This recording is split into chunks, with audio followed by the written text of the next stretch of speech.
Je vous pose maintenant ces questions. Premièrement, que cherche Crayon à faire dans cette scène? Elle tente de sauver sa nièce, bien sûr, de la mort de sa nièce, même si la loi est plus forte que la famille, parce que ça fait partie de la famille royale. Donc, il essaie de la sauver pour ne pas mourir. Comment apparaît Antigone dans cette scène? Elle est toujours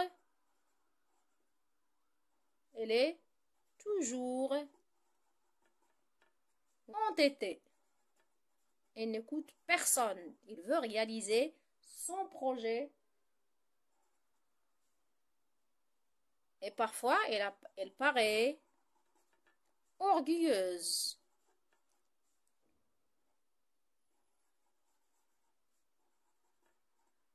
Devant l'attitude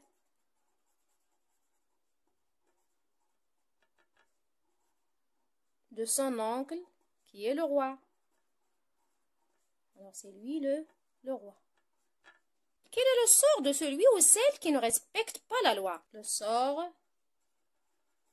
c'est la mort.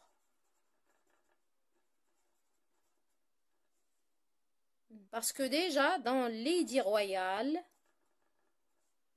qu'on a vu dans la scène du prologue, il a interdit pour n'importe qui de violer la loi. L'édit royal a proclamé que la mort, c'est le sort de celui qui ne respecte pas la loi. Après vos lectures de cette scène, on essaie de valider les hypothèses de lecture. Premier argument, c'est quoi? C'est rappelle l'histoire sordide de sa famille, son père et ses deux frères. Deuxième argument, s'il lui rappelle les souvenirs de l'enfance, où il lui a offert une poupée comme cadeau. De quoi s'agit-il dans cette scène? C'est une scène de confrontation, bien face à face, où il y a une tension dramatique. Pour l'héroïne, est-ce qu'elle a peur de son sort? Non, parce qu'elle est forte, courageuse. Il sait ce qu'il veut. Et puisqu'il sait son sort, donc il ne va pas avoir peur. Le sort, c'est la mort. Si on revient à la scène et on regarde les longues répliques utilisées par le roi, comment appelle-t-on ça dans le lexique de théâtre? Ce sont des tirades. La tirade, ce sont de longues répliques. واش باقي متبعين معايا؟ شوفوا دابا les indices de langue. On va essayer de relever quelques figures de style dans la scène. Première figure, on a faites comme moi. Ici, on a utilisé comme, donc c'est la comparaison. Oui, une autre figure de style, l'orgueil. d'Édipe.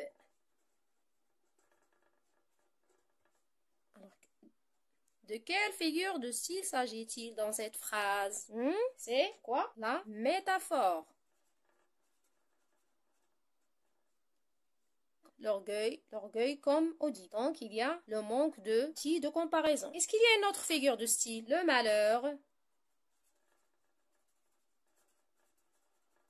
humain.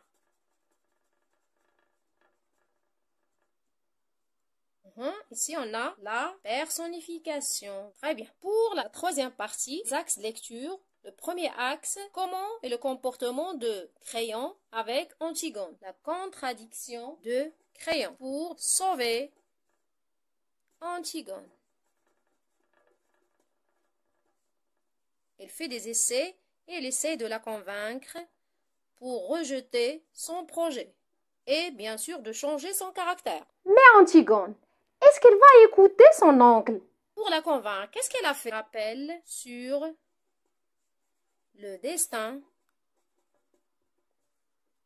de celui qui cherche à enterrer Polynice le traître.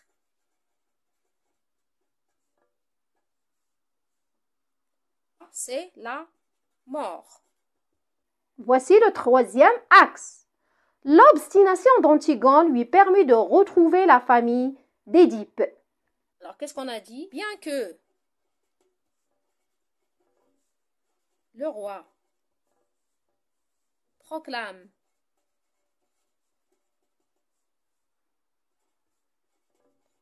haut et fort, c'est-à-dire elle est très sévère, que la loi,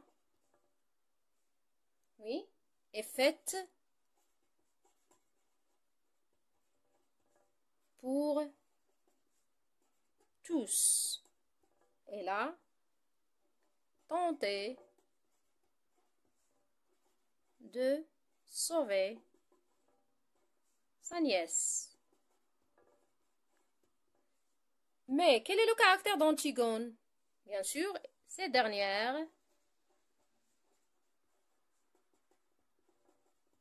refuse et s'entête, comme d'habitude,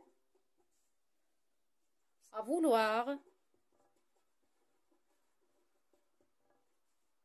enterrer son frère. Il a une décision et il ne change pas d'avis. Donc, quel est son caractère? Il ne craint rien. Il ne craint pas. Il ne craint pas la sanction